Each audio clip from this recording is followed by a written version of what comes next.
ألف ليلة وليلة.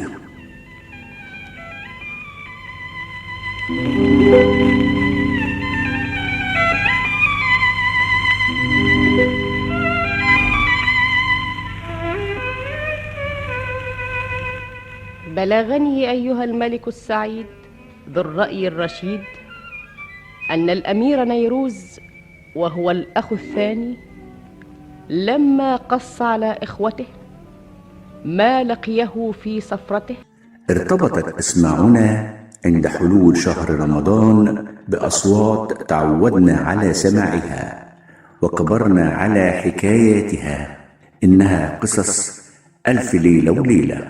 مولاي.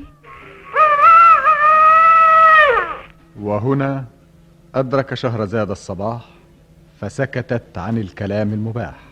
تابعوا برنامجنا من روايح رمضان.